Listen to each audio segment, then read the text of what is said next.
Tere tulemast võrkturunduse lehele. Minu nimi on Kristjan Kiis.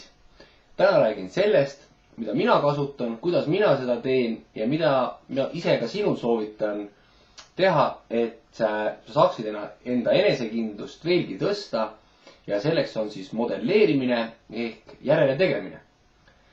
Ehk siis teha järele kellegi teise tegevusi, võtta keegi, kes on väga edukas, vaadata, kuidas tema seda teeb ning teha seda järgi. Kui sa muidu ei saa, siis vaata täpselt, kuidas tema seda teeb. Õpi temad, kopeeri ja tee täpselt sama, mida teeb tema. Kuidas ta oma äri teistele esitleb, kuidas ta oma sõnu kasutab, millised nalju ta teeb, millal ta teeb pausi, millal ta ja kuidas ta kasutab oma miimikat. Ja kui sul on kodus näiteks kaamera, siis lindista enda presentatsioon. Lindista enda presentatsioon ülesse, vaata seda. See võib tunduda algul natuke imelik ja natuke raske, aga vaata, kuidas sina tutvustaksid äri inimesele, mismoodi sa teed seda, parenda ennast, tee seda aina uuesti ja uuesti. Ja või siis, kui sul ei ole kaamerat, räägi seda sõbrale, tuttavale, alaliinile, ülaliinile. Küsi, teke koos, mis olid need vead, kuidas, kas sa olid liiga vaikne, kas sa olid liiga pealetükkiv, ehk sa tagasisidet nende inimeste käest, kelle tagasiside on sinu jaoks oluline.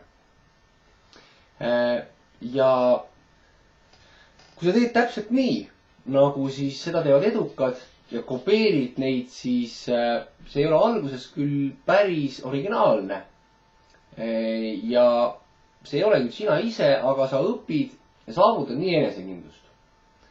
Hiljem, kui sa oled oma enesekindluse saavutanud, saad sa kasutada oma lugusi, nalju, oma miimikat ja luua sinna ja panna oma esitlusse enda isikupära. Et hetkel, kui ma seda videot teen, siis kui sa oled mu videosi piisavalt jälginud, siis kui ma alustasin ja nüüd, kui ma iga päev teen uusi videosi, siis millisele tasemele ma nüüd olen jõudnud.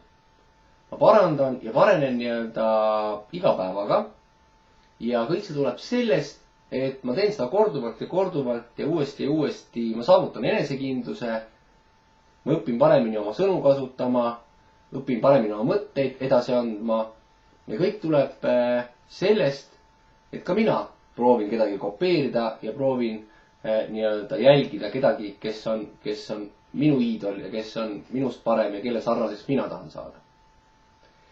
Ehk siis, kui sa soovid olla parim müügimees või parim esitleja näiteks, siis jälgi teda, saa temaga kokku, otsi see inimene üles, räägi temaga, tee täpselt nii, nagu tema teeb. Õpi selgeks, mis on see, mida tema teeb, miks tema on nii edukas.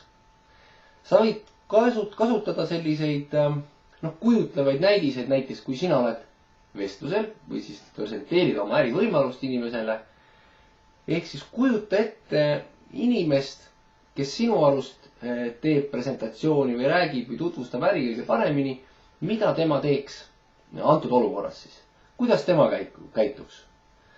Ja see aitab sind tegelikult väga palju edasi, kui sa mõtled, et okei, tema võib-olla teeks nii, tema räägiks niimoodi, mis oleks see, mis tema selles situatsioonis teeks. Teistes ärides on nii, et kui sa kopeerid teiste tegevusi, siis see ei ole võib-olla väga hea mõte. Küll aga võrkturunduses on see julgustatud tegevus. Inimesed, kes on võrkturunduses osavad, kes on võrkturunduses ennast koolitanud, kes on võrkturunduses jõudnud kuhugi või kes püüavad endale või soovivad endale selle valdkonna väga hästi selgeks teha, siis tegelikult nad soovivad, et sa kirjutaksid üles või kasutaksid nende materjalid, kopeeriksid siis neid täpselt. Sest et kuna võrkturunduses on ülimalt oluline see, kuidas oma teadmisi edasi anda ja et teised ka samamoodi neid teadmisi edasi annaksid, siis see on väga teretulnud. Nüüd modelleerimine ehk siis järele tegemine on tegelikult väga kriitilise tähtsusega, eriti varajases eas, kui sa seda äri alustad.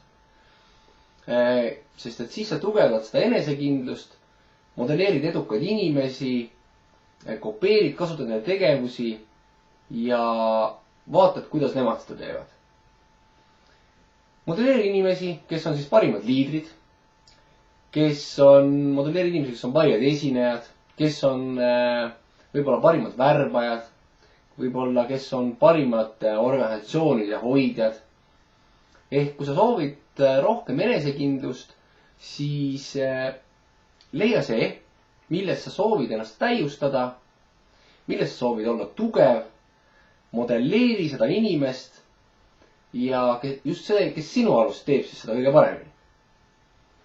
Ja kopeerida näiteks sõna-sõnalt tegevusteod asendilt, loo endale siis mitte ainult selle, et sa saad häid tulemusi, vaid loo ka see, et sa saad endale täiusliku enesekindluse.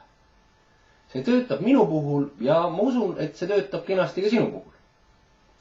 Minu soov sulle on, et ka sina sooviksid saada professionaalseks võrkturundajaks, sest meil on parem tulevik. Nüüd lähme ja räägime sellest tervele maailmale. Aitäh!